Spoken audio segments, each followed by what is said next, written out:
You were not born powerful. You were born forgotten. A boy in a collapsing town where the streets smelled like smoke, hunger, and failure. The kind of place where children learn fear before they learn language. Your father was a violent drunk, who measured love in bruises. Your mother survived by becoming invisible. Every night you listened to walls shake, bottles break, and promises die. You learned one lesson early. Weak people suffer, strong people decide.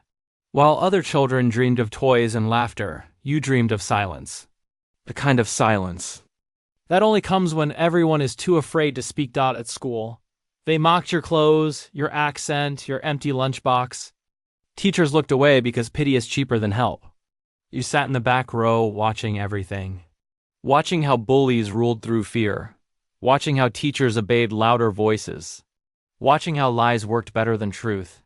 By 15, you understood something most adults never do. People don't follow what is right. They follow what feels powerful. That idea became the seed of something dark inside you. When the local factory closed, the town began to rot faster. Men drank earlier. Women cried quieter. Shops shuttered. Crime spread like mold. While everyone else panicked, you studied. Not books alone, people. You watched who borrowed money, who cheated, who betrayed, who could be bought with cash, who could be bought with praise, and who could be bought with revenge. Human beings, you realized, were easier to predict than weather. At 17, you got your first chance. A neighborhood gang wanted recruits. Most boys joined for belonging. You joined for education. You carried packages, delivered messages, cleaned blood from alleyways. You kept your mouth shut and your eyes open. You noticed the boss always arrived last, spoke least, and left richest. You noticed loyalty was just fear wearing nicer clothes. You noticed everyone around him wanted power, but none of them understood patience. You did. So you waited. When police raids hit the city, gangs fractured, leaders blamed each other. Old alliances collapsed overnight. That chaos was your ladder. You whispered rumors into the right ears. You leaked locations anonymously. You arranged arguments, then offered solutions. Men twice your age started trusting you because you always seemed calm while their world burned.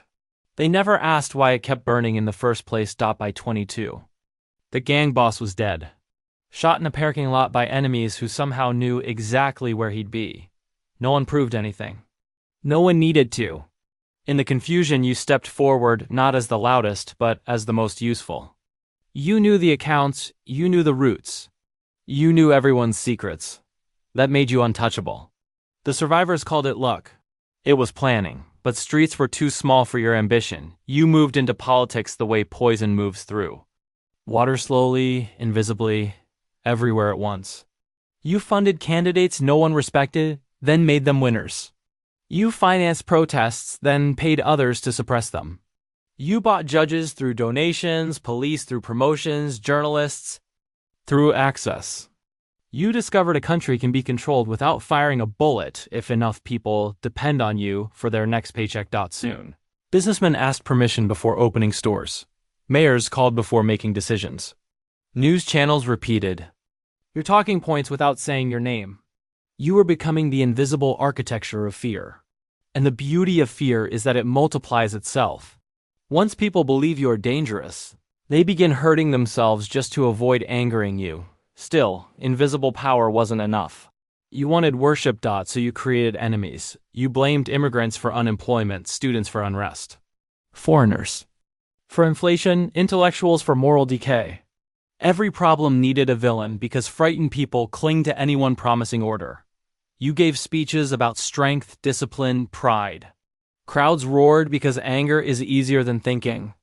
They did not see the trick while they screamed at fake enemies. You quietly became their real one. By 30, statues rose in your honor, your face hung in schools.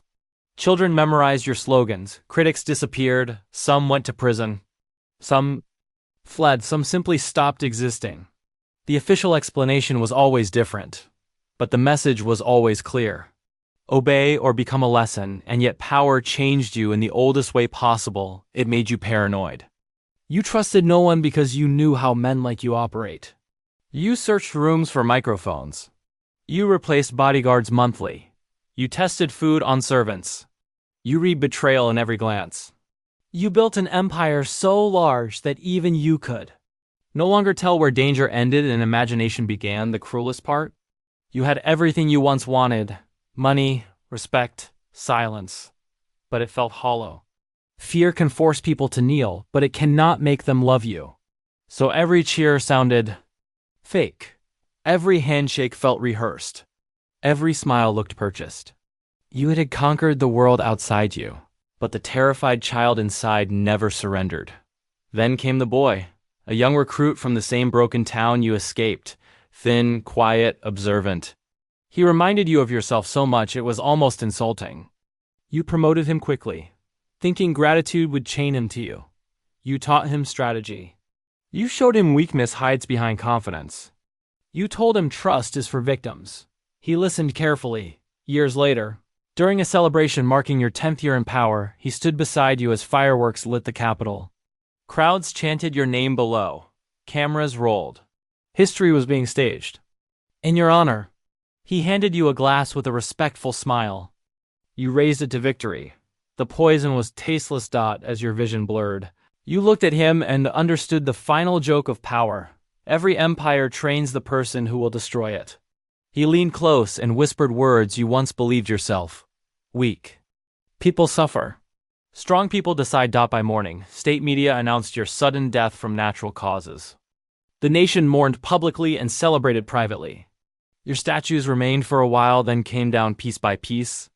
Your speeches were rewritten. Your allies changed sides. Your enemies wrote memoirs.